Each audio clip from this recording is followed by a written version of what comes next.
Back to of the record. ఆ నియోజకవర్గంలో YCP incharge ఇష్టం లేని కాపురం చేస్తున్నాడా? మనిషి ఒక చోట మనసు మరో చోట అన్నట్టుగా మెరుపు తీగ రాజకీయం చేస్తున్నారా? ఈయన గారు మాకొద్దు మొర్రో అని కేడర్ కూడా మొత్తుకుంటోందా? ఏ సెగ్మెంట్లో ఉందా పరిస్థితి? టచ్ మీ నాట్ పాలిటిక్స్ చేస్తున్న ఆ నాయకుడెవరు? ప్రకాశం జిల్లా కందుకూరు నియోజకవర్గ వైసీపీ పరిస్థితి అయోమయం గందరగోళం అన్నట్టు మారిపోయింది. ఇన్ఛార్జి బుర్రా మధుసూదన్ యాదవ్ చుట్టపు చూపుగా వచ్చి వెళ్తూ ఉండటం, ముఖ్యమైన కార్యక్రమాలు సైతం ద్వితీయ శ్రేణి నాయకులే పర్యవేక్షించాల్సి రావడంతో క్యాడర్లో నైరాస్యం పెరుగుతుంది. మెడికల్ కాలేజీల పీపీపీ విధానానికి వ్యతిరేకంగా పార్టీ నిర్వహించిన కోటి సంతకాల సేకరణ లాంటి కార్యక్రమంలో కూడా బుర్రా మమా అనిపించడంతో భారమంతా ద్వితీయ శ్రేణి నేతలే మోయాల్సొచ్చింది. దీంతో ఇలా ఇంకెన్నాళ్లంటూ తీవ్రంగా ఫ్రస్ట్రేట్ అవుతున్నారు నాయకులు. ఇలాగే వదిలేస్తే బలంగా ఉన్న నియోజకవర్గాన్ని శాశ్వతంగా మర్చిపోవాల్సి వస్తుందని కూడా అంటున్నారు నాయకులు. గ్రూప్ పాలిటిక్స్ కు పెట్టింది పేరైన కందుకూరు నియోజకవర్గం రాజకీయం మొత్తం దాదాపు 6 దశాబ్దాల పాటు మానుకుంటా దివి కుటుంబాల మధ్య నడిచింది. అయితే గత ఎన్నికల్లో తొలిసారి ఆ 2 ఫ్యామిలీల ప్రమేయం లేకుండా పోయింది. టీడీపీ అభ్యర్థిగా పోటీ చేసిన ఇంటూరి నాగేశ్వరరావు వైసీపీ అభ్యర్థి బుర్రా మధుసూదన్ యాదవ్ పై గెలిచారు.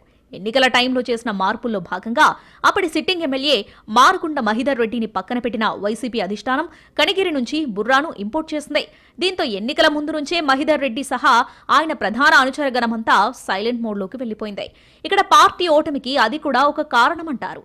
ఈ పరిస్థితుల్లో ఓటమి తర్వాత కందుకూరు వైసీపీలో పరిస్థితులు పూర్తిగా మారిపోయినట్టు చెబుతున్నారు కార్యకర్తలు. తిరిగి కనిగిరి వెళ్లాలన్న ఆలోచనతో ఉన్న బుర్రా మధుసూదన్ యాదవ్ కందుకూరు నియోజకవర్గాన్ని లైట్ తీసుకుంటున్నట్లు సమాచారం. ఏదో పెద్దోళ్లు ఓ బాధ్యత నెత్తినేశారు, మనం కూడా కాదనకుండా కొన్నాళ్ల పాటు అలా టైంపాస్ చేసేస్తే పోలా అన్న ధోరణితో నొప్పింపక తానొవ్వక అన్నట్టు పండక్కో పబ్బానికో మెరుపు తీగలా ఇలా వచ్చి అలా వెళ్లిపోతున్నారట.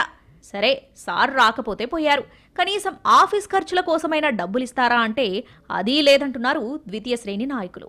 కార్యాలయం కార్యక్రమాల నిర్వహణ భారం కలగలిసి తడిసి మోపడవుతుందని ఆవేదన వ్యక్తం చేస్తుంది కందుకూరు వైసీపీ ద్వితీయ శ్రేణి.